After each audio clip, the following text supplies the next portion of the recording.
I've been vlogging all week. Haven't even fixed my makeup. It's too early. Been vlogging all week. And because I'm vlogging during the days for the most part, you haven't seen Josh, but he's still around, I promise. So here's your chance to see Josh. Here you go, Josh. Hello. So, usually when I leave in the morning for work, it's dark. And typically when I get home at night, it's dark. And everything I'm doing lately has been outside, so there hasn't been much opportunity to video stuff. But maybe you guys will get a sneak peek next week into whatever, some of the stuff I do in the evening. I'll be working on some Christmas gifts tonight. I'll be doing some homestead stuff, just tucking in some of the firewood so that it stays relatively dry outside. We always pile our firewood outside and then we move it into our old fieldstone basement to do the final process right before it comes in the house. That's where it collects all the spiders. I bring them inside. Sarah loves that. Thanks. Big spiders. But the chickens love eating the spiders when we actually catch them. Or they just get smushed with my boot. That too.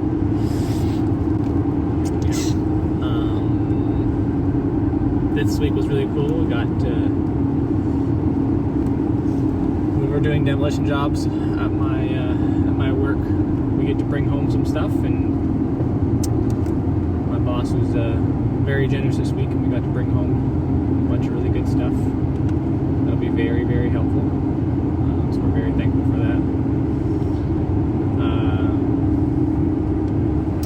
I got a steel expansion tank from an old oil furnace that I'm hopefully going to turn into a forge. So if you guys want to see that project in its production, then you're going to have to let Sarah know.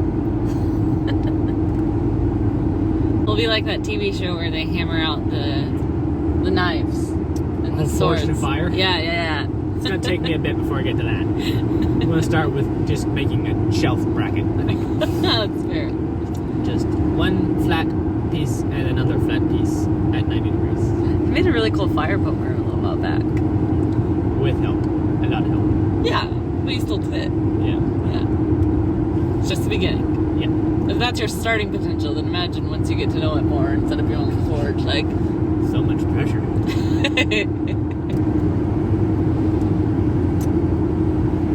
I'm gonna make a confession.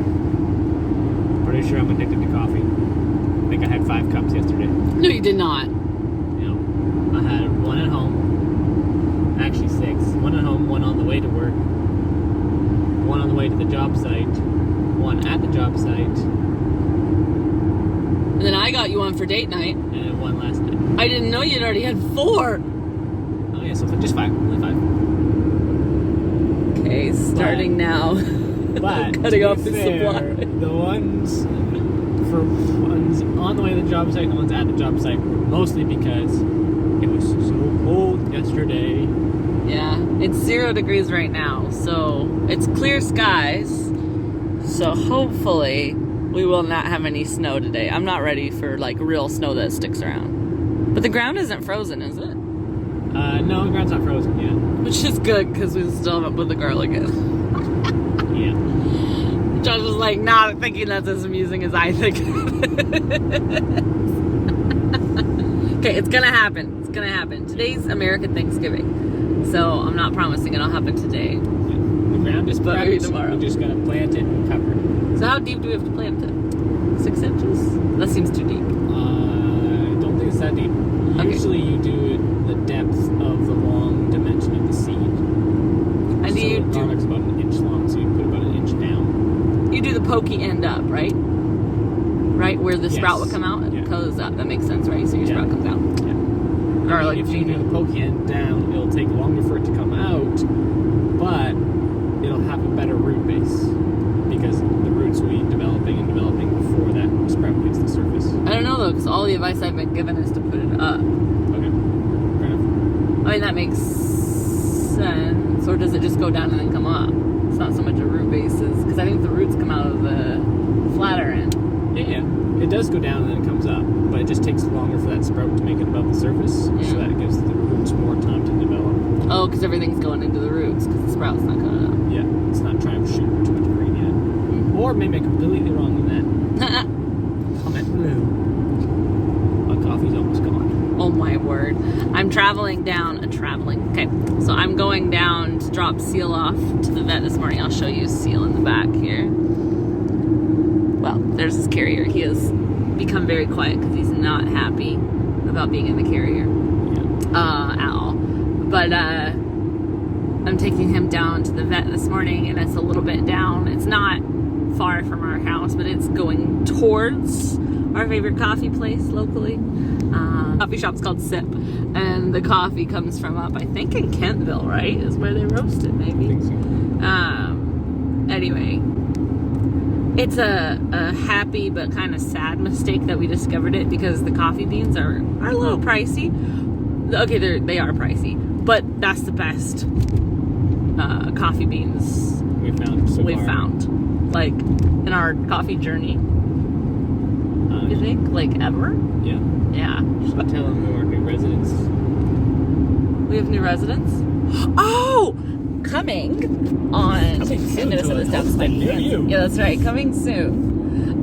So on Saturday. So we've been searching for runner ducks, female runner ducks, almost since a year ago. Not quite. So last year in January, we got that whole flock of birds, and we've since had a raccoon or something attack. We actually think maybe a mink attack, and they devoured. Well, no, they didn't eat them. They only dragged one chicken off. Anyway, don't need to tell you all the gruesome details. Basically, they killed 5 or 6 chickens, and then we sold some chickens because we were rolling in eggs middle of the summer, and we didn't have enough egg customers. Now we have so many egg customers and not enough eggs, but it's good because people just call or message them. When I have them, I have them. But so we got 2 ducks when we got that flock. If you go back and watch our vlogs in January and February, you'll see that giant flock.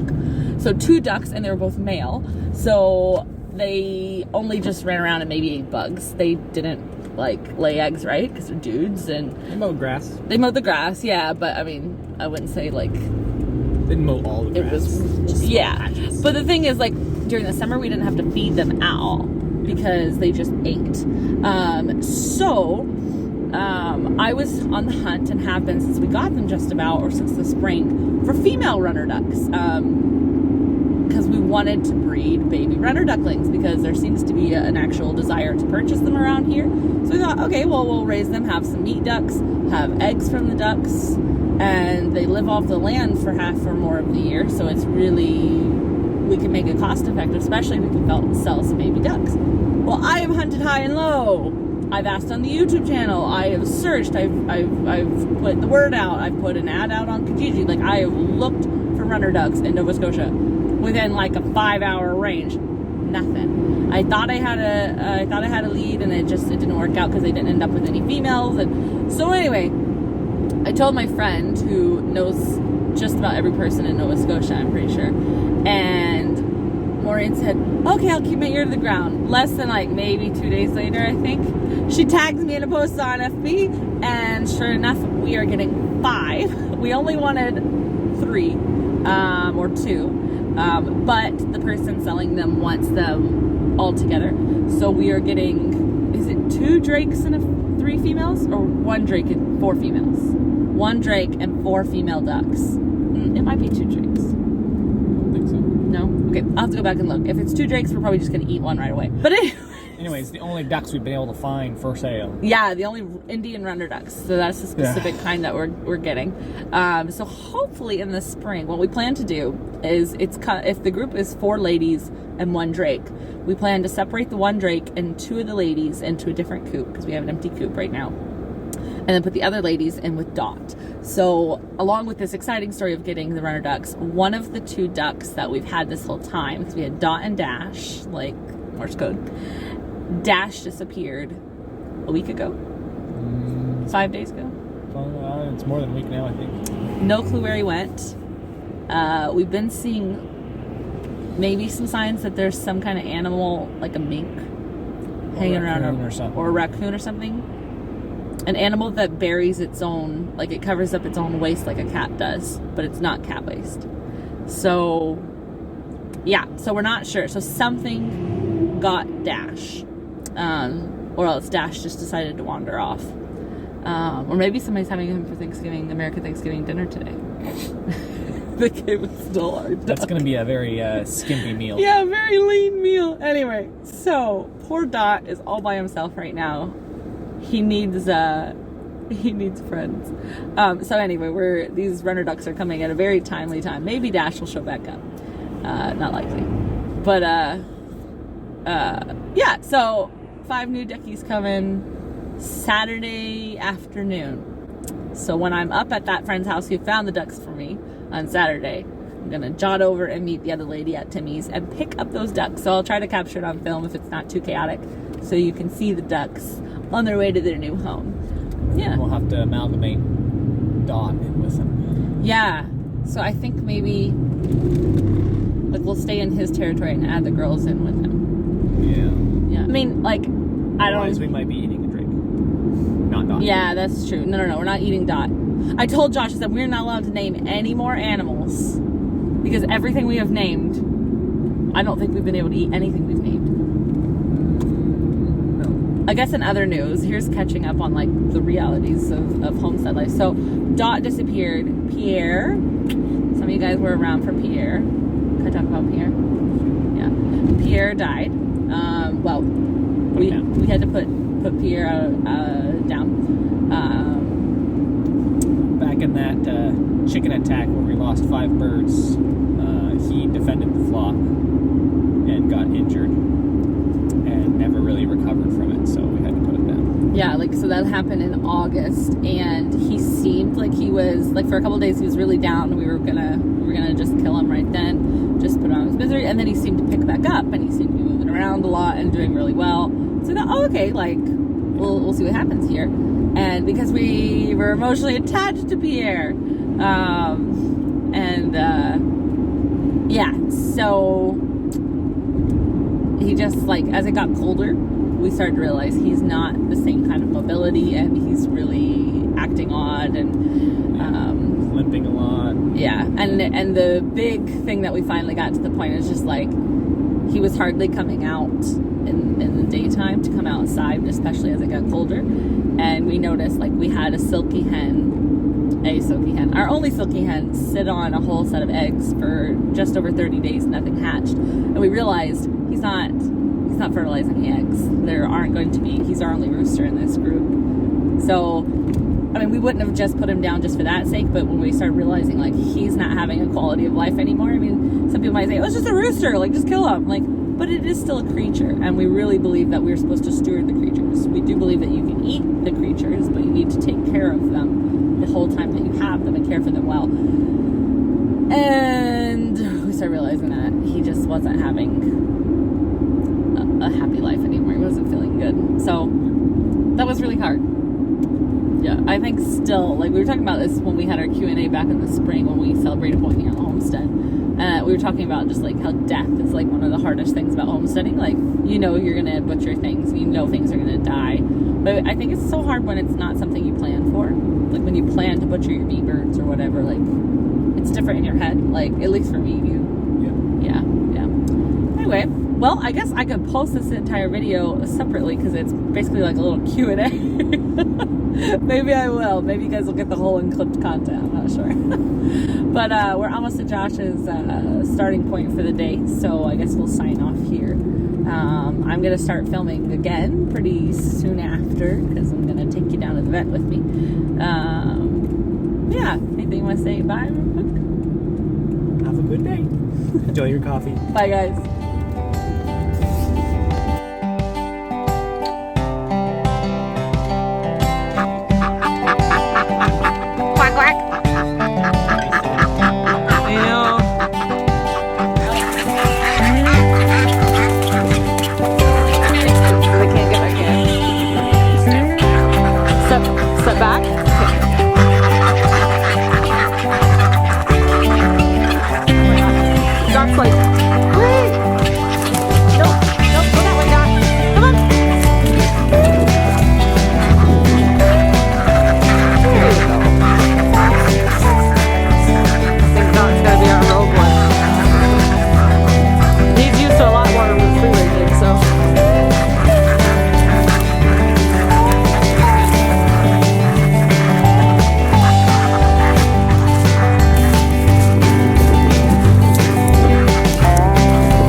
along with us.